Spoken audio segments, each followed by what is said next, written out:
Hi, and welcome back to the shop. Well, today we're continuing to work on our weather station. As you can see, we've got it mostly constructed and we got a coat of primer on it. But today we're going to go ahead and we're going to make the door and get that installed so we can start putting a top coat of finish on that. And we're also going to go ahead and make the base. And to do that, I'm going to use a couple of cedar 4x4 posts that we'll actually paint when we're done. Okay? Well, let's go ahead and get started with the door. The first thing I need to do on the door is just to make sure that it's cut down to the right size. This will be pretty quick and easy. And then we'll probably put a slight chamfer along the top edge to make sure that it will slide up into place. And then we'll just go through and make any mortises or anything we need to do for the hardware so we can get it installed. Let's jump over to the table saw. Before we get started, I'd like to take just a moment to talk about shop safety. Be sure to read, understand, and follow all the safety instructions that come with your power tools. And if you don't understand something, find somebody that can show you how to do it correctly. And remember, there is no more important safety rule than to use this, your brain, because it's no fun sifting through the sawdust looking for your fingers.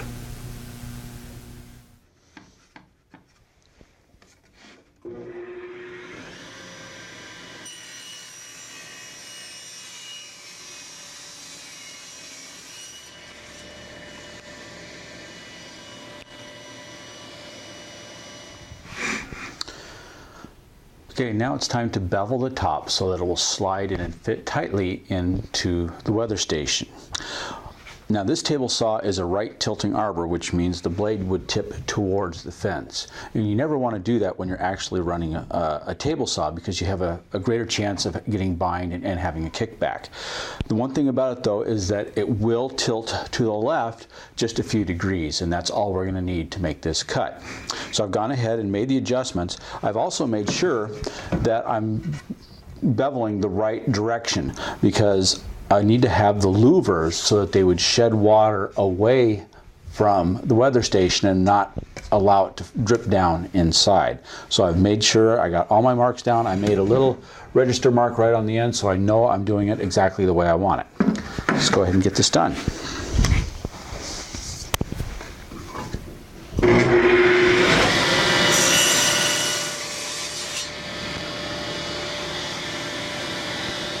Okay, let's go ahead and see how this is going to fit.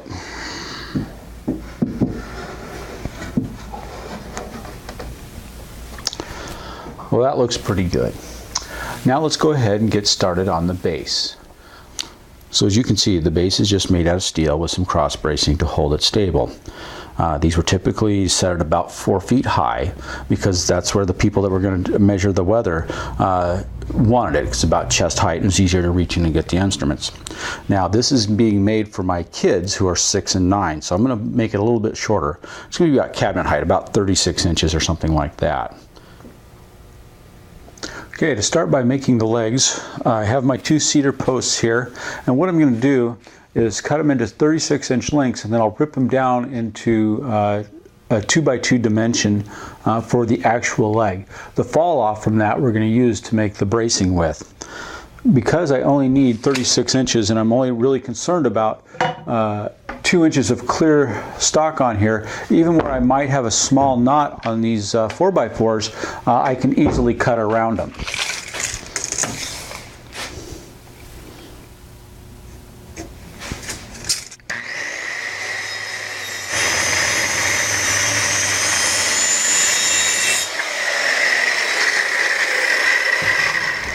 I've gone ahead and identified the 2 sides that I want to run against the fence that will get me the best end product as far as a clear 2x2 when I'm done. I am cutting this about 3/16 strong so that if I have to I can clean it up a little bit later. I'll cut the 4x4 halfway through in the first pass, turn it over, and complete it in the second pass.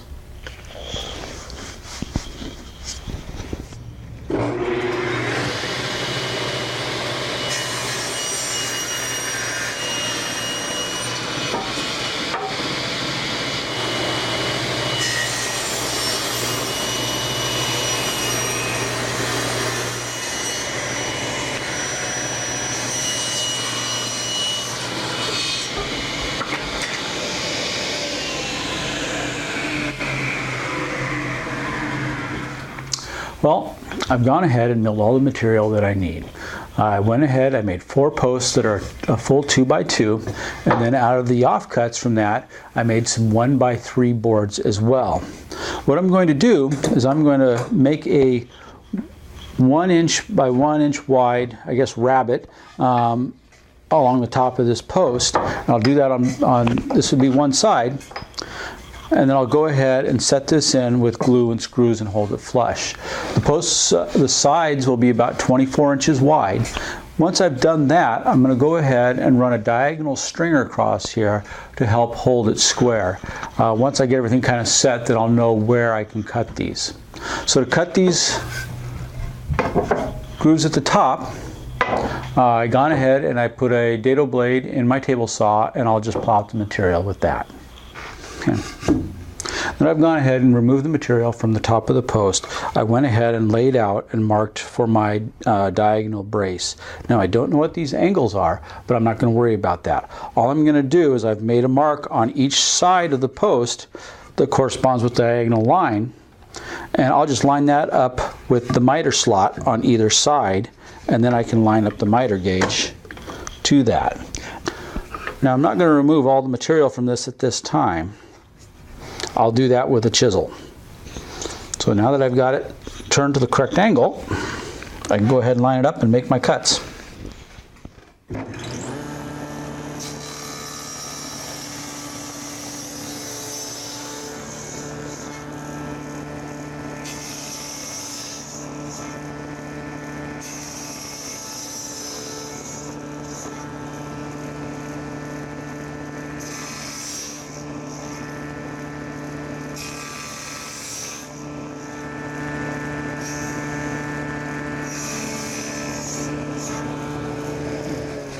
Well, we're ready to do some assembly now.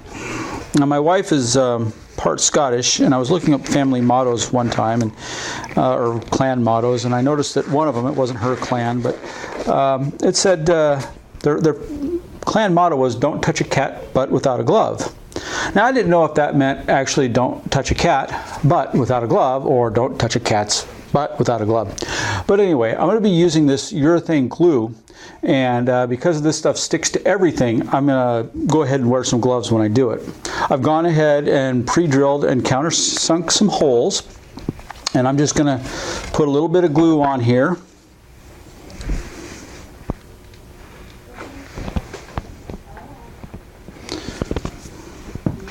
And where's my stick? Go ahead and spread that out really good.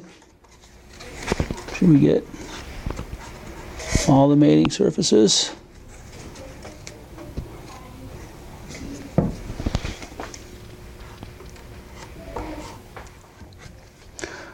And again, to secure it, I'll be using some stainless steel fasteners.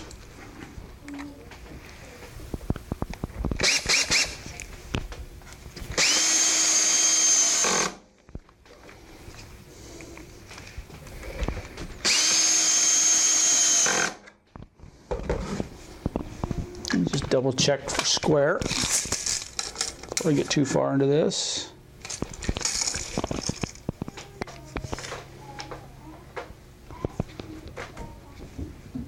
That's good.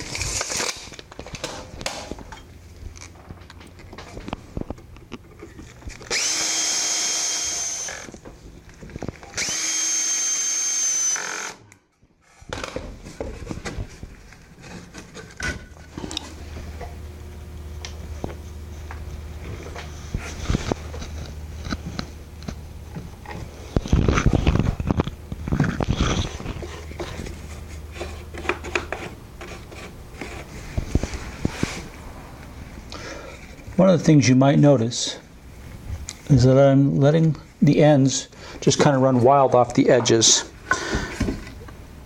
And that's okay, I'm going to trim those up once everything is, all the glue is dried.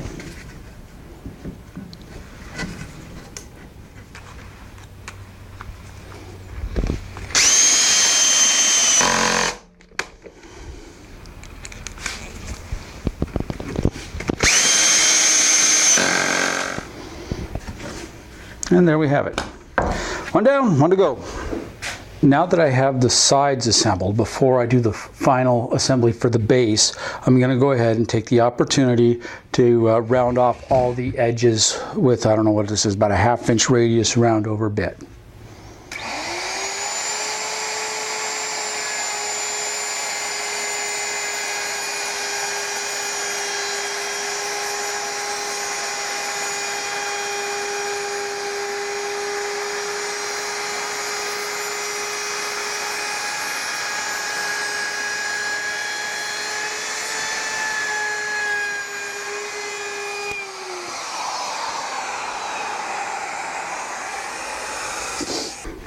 For the front of the stand, I was going to cut 2 pieces 17 inches long.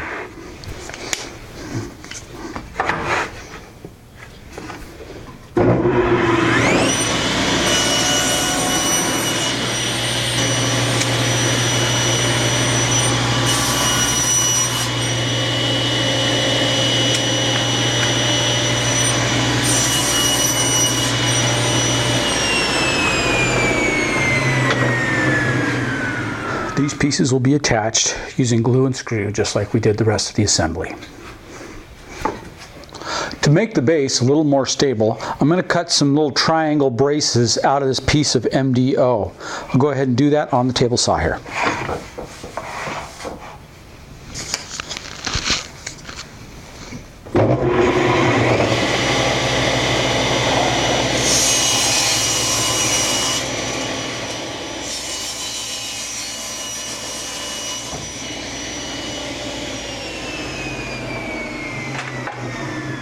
In order to fit around this inside post here, I've gone ahead and made a notch, or marked out a notch in the bracing triangle, and I'll just nibble that away on the table saw.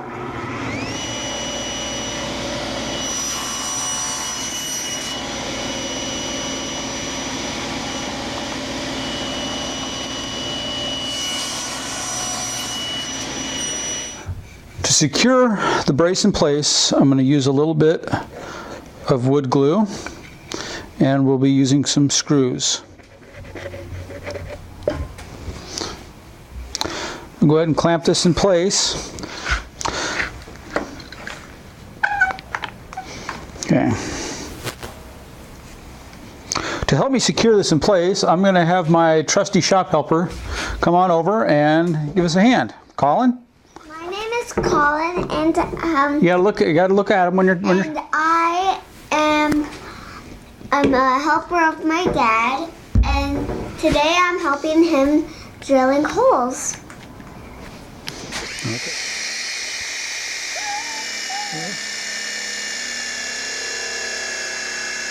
Okay, pull it straight out. Let's do another one.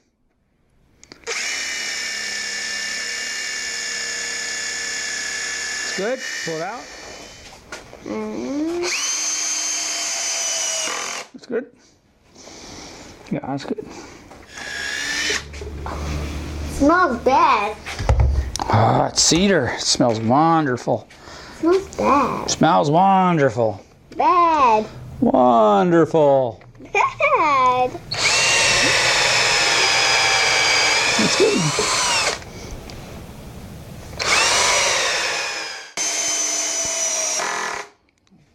It's good. All done. Well, that's all we have time for today. Next time, we'll install the door, mount the weather station on the base, and install the instruments, and do kind of a final wrap-up. As usual, if you have any questions, comments, or suggestions, feel free to email me at andrew@thelevelplumbandsquare.com. Till then, enjoy your day.